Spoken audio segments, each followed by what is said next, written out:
अधिवेशन प्रथम दिन ओडिशा रे आज बीजेपी प्रथम सरकार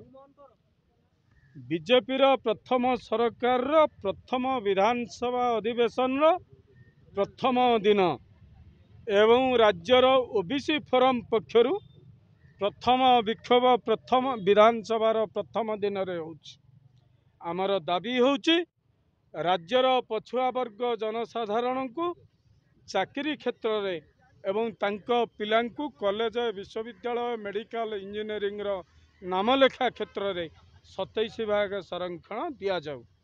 आमर द्वितीय दाबी होउची विगत बीजेडी सरकार समय रे राज्य पछुआ वर्ग कमिशन पक्षर जो ओबीसी सर्वेक्षण होइतिला से रिपोर्ट को तुरंत सार्वजनीन करा जाई से रिपोर्ट आधार रे बिहार भली ओडिशा रे ओबीसी संरक्षण को लागू करा जाऊ।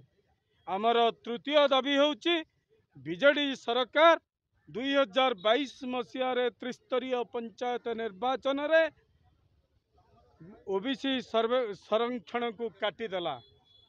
मोहन माझी सरकार बीजेपी सरकार त्रिस्तरीय निर्वाचन रे जिला परिषद म्युनिसिपालिटी निर्वाचन रे ओबीसी संरक्षण को पुणी थरे लागू करने को ओबीसी फोरम दाबी करुछि। यह व्यतीत ओबीसी जनगणना करा जाई जनगणना आधार रे ओबीसी को तांकर संवैधानिक हक देबा पई ओबीसी फोरम रो चतुर्थ दाबी। एही सबु दाबी को नहीं माननीय मुख्यमंत्री को ओबीसी फोरम पक्षर एक दाबी पत्र प्रदान करा जिवो। आमे आशा करुछु निजकू जनप्रिय मुख्यमंत्री बोली कहूथिबा मोहन माझी सरकार ओडिशार 52 भाग पछुआ वर्ग दाबी को सम्मान जणाई दाबी पत्र ग्रहण करिवे।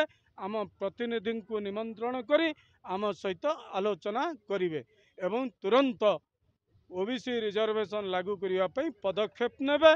नहेले आगामी दिन रे जो आंदोलन हेबो सेति पई सरकार मुख्यमंत्री दायी रहिबे। धन्यवाद।